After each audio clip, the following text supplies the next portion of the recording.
Dites, est-ce que le monde va bien ou est-ce qu'il va mal? Il y aura des signes dans le soleil, la lune et les étoiles. Sur terre, les nations seront affolées et désemparées par le fracas de la mer et des flots. Les hommes mourront de peur dans l'attente de ce qui doit arriver au monde, car les puissances du ciel seront ébranlées. Et pire de tout, j'ai pas mon micro.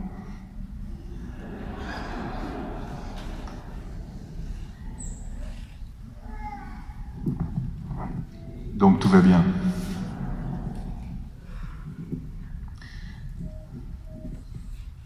Des populations déplacées. Je crois qu'au Soudan, il y a 3 millions de personnes qui sont menacées de mort, de famine. On bombarde des hôpitaux, on bombarde des ports maritimes civils. Il y a des inondations à Sydney, il y a des incendies, des tremblements de terre, des guerres, des manifestations ultra-violentes. Le monde va mal. Il y a de grandes détresses, il y a de grandes souffrances, des gens qui ont peur, des personnes âgées qui meurent de crise cardiaque à cause de ça, des gens qui sont en dépression.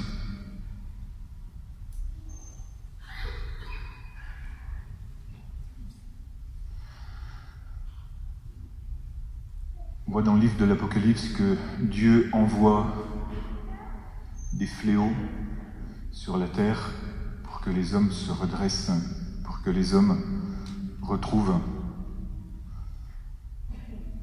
le sens commun. Mais est-ce que c'est Dieu qui envoie ça? Est-ce que c'est Dieu qui est la cause de tout ça? En fait, Dieu, il a créé un monde magnifique, frères et sœurs. Quand on regarde la planète, la nature, comme elle est belle, comme elle est belle. Et lorsque nous enfreignons ces lois de la nature, nous enfreignons les lois même de Dieu. Il y a un mode d'emploi pour que ça fonctionne bien. Pour que ça fonctionne bien. Il n'y a pas de raté dans ce que Dieu a préparé. Il n'y a rien qui est foiré dans son plan, sauf notre liberté. Et lorsque nous mettons des grains de sable dans cette belle machine, ça commence à craquer de toutes parts. Et nous enfreignons les lois de la nature, nous enfreignons les lois même de Dieu, et nous-mêmes nous allons mal. Nous sommes affligés de maux, de maladies. Pourquoi? Parce que dans ce monde-là, nous avons en fait perdu notre âme. Et franchement, le problème, c'est pas que le prix du gasoil soit à 1,50 €. Le vrai problème, c'est que le prix de notre âme soit à 1,50 €. Et que notre âme ait moins de valeur que le gasoil. Quelqu'un se réjouissait il n'y a pas longtemps parce qu'il y a un petit bébé gorille qui est né quelque part dans un zoo de Belgique. Moi d'abord, je ne sais pas s'il faut se réjouir parce qu'un bébé animal né en captivité, qui va être en captivité toute sa vie, je ne suis pas sûr qu'il faille se réjouir de ça, franchement. C'est opinable, mais justement parce que c'est opinable, ça veut dire qu'on voit de plus en plus qu'il y a un problème par rapport à ça. Mais surtout, je me demande combien de bébés humains naissent en captivité.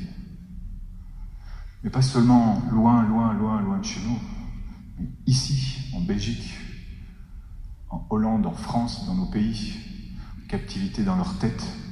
Quelle liberté de penser auront ces enfants? Quel droit auront-ils de dire ce que la nature même dit dans son bon sens? Que sais-je, moi? Qu'on a le droit de vivre dès qu'on a été conçu dans le ventre de notre mère, qu'on a le droit de vivre jusqu'à la fin de notre vie entouré d'affection et d'amour, sans passer par une horreur qui s'appelle l'euthanasie, qui veut dire qui se traduit par suicide, qu'un enfant a le droit de grandir entre son père et sa mère. J'ai plus le droit de dire ça.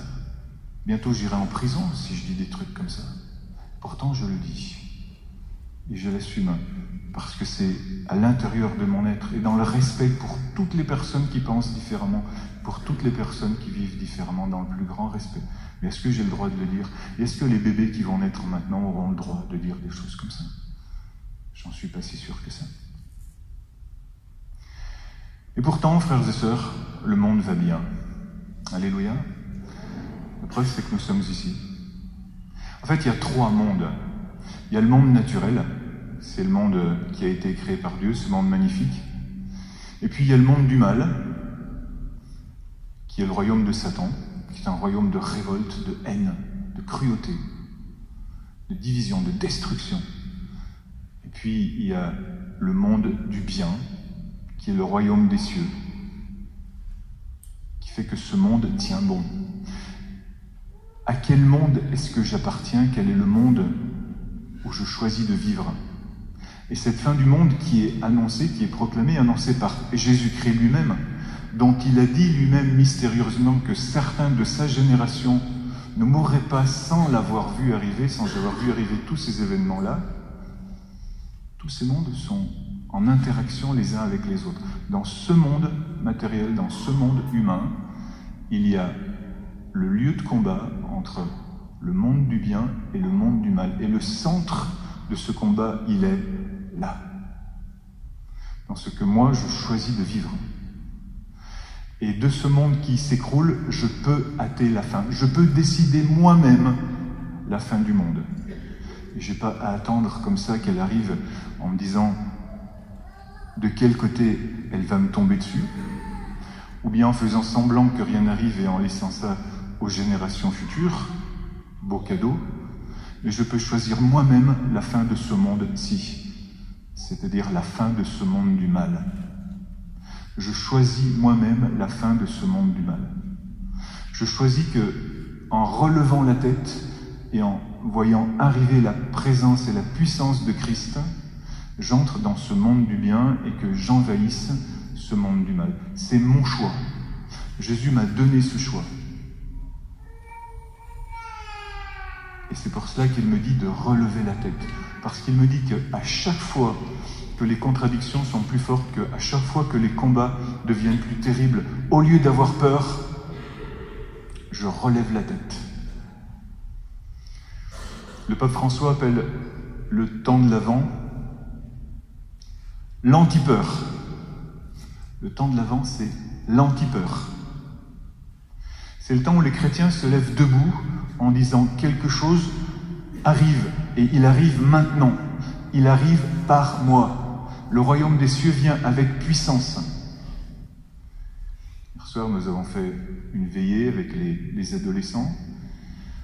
Nous avons compté, ils ont témoigné, 29 guérisons physiques. Le royaume des cieux vient avec puissance. Et puis il y a eu toutes les guérisons intérieures. Frères et sœurs, il faut nous réveiller, il faut que nous relevions la tête. Parce que l'Écriture, la parole de Dieu ne ment pas. Le royaume vient avec puissance. Il est là, il est présent au milieu de nous. Il faut que je m'en empare. Le royaume des cieux souffre la violence, dit Jésus. Le royaume des cieux appartient aux violents qui s'en emparent. Et cette violence, c'est de me dire, il est là et je le veux. Je veux cette manifestation du bien. Je veux cette manifestation du bien. Et elle est en mon pouvoir. Lorsque ces choses-là arriveront, relevez la tête, relevez-vous, relevez la tête. Pourquoi? Parce que la parole de Dieu nous annonce le bien, la parole de Dieu nous annonce un royaume de bonheur et de justice. Voici venir des jours, le prophète Jérémie vient de nous le dire, où j'accomplirai la parole de bonheur. C'est pas une langue de bois ecclésiastique, c'est tellement clair. J'accomplirai la parole de bonheur que j'ai adressée à la maison d'Israël et à la maison de Juda. En ces jours-là, en ces temps-là, maintenant, je ferai germer pour David un germe de justice. Il exercera dans le pays le droit et la justice. En ces jours-là, en ces temps-là, Jérusalem habitera en sécurité. Et voici comment on la nommera: le Seigneur est notre justice. Cette Jérusalem céleste qui est le royaume du bien, nous en sommes les rois et les reines. Alléluia. Et nous sommes les sentinelles sur les remparts. Et nous disons, le royaume est ici. Nous en sommes les acteurs. Et les jeunes qui avaient vécu ce week-end, vous avez vu des choses que vous n'aviez jamais vues auparavant. Mais moi, je vous ai dit, moi, je ne veux pas me contenter de petites guérisons, de mal de dos, de trucs. Je veux voir le royaume de Jésus venir avec puissance. Bien sûr, je veux voir aussi des guérisons de cancer, de sclérose en plaques et de choses comme ça, bien sûr. Mais ce n'est pas ça qui m'intéresse. Je veux voir Jésus. Je veux voir Jésus. Je veux voir sa puissance, je veux voir son amour au milieu de nous, je veux voir sa tendresse. Je veux voir mon cœur converti. C'est le plus urgent. Je veux que mon cœur soit converti. Je veux que mon cœur soit converti à la bonté. Je veux que mon cœur soit converti à l'espérance. Je veux que mon cœur soit converti à la douceur. Je veux que ma bouche arrête de dire des paroles de désespoir et de condamnation. Et je veux avoir la liberté de le dire jusqu'au bout. Et de l'affirmer comme une parole d'espérance pour tous les hommes, mes frères. Si différents, parfois si lointains, parfois sur le terrain de la vie concrète, mes ennemis. Ennemis peut-être de mes idées, je sais pas. Je sais pas pourquoi je les agace autant, j'en sais rien. Mais je veux les aimer, je veux cette conversion de mon cœur. Je veux pouvoir dire avec liberté que Jésus est ici, présent, agissant, vivant. Alléluia.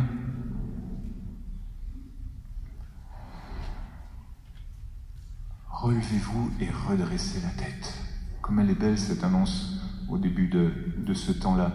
L'avant, c'est le temps où nous nous rééduquons à l'espérance, où nous arrêtons de dire des paroles de désespoir, de condamnation, de tristesse. Je vous propose 3 petites pistes pour bien vivre l'avant. Pour que nous puissions nous relever, redresser la tête, habiter ce royaume de justice, précipiter la chute du monde, la fin des temps, de ce monde de mal et de ténèbres, parce qu'il vient si nous le demandons. Le royaume est manifesté si nous le demandons. Lorsque hier nous avons demandé la manifestation de la puissance de Dieu, vous avez dit, mais si on ne l'avait pas demandé, mais si on ne l'avait pas demandé, on n'aurait pas eu. Si on demande, on a. Si on demande avec audace, si on met en route notre petite foi, nous verrons des miracles, nous voyons des miracles. Mais honnêtement, des miracles, je m'en fiche. Ce qui m'intéresse, c'est de voir Jésus. Sa présence. En lui, tout est réalisé. En lui, tout est vrai. Et je m'aperçois que ce royaume est à l'intérieur de moi et que j'en suis l'acteur et que je suis réveillé et qu'il m'appelle à vivre et à combattre pour cela.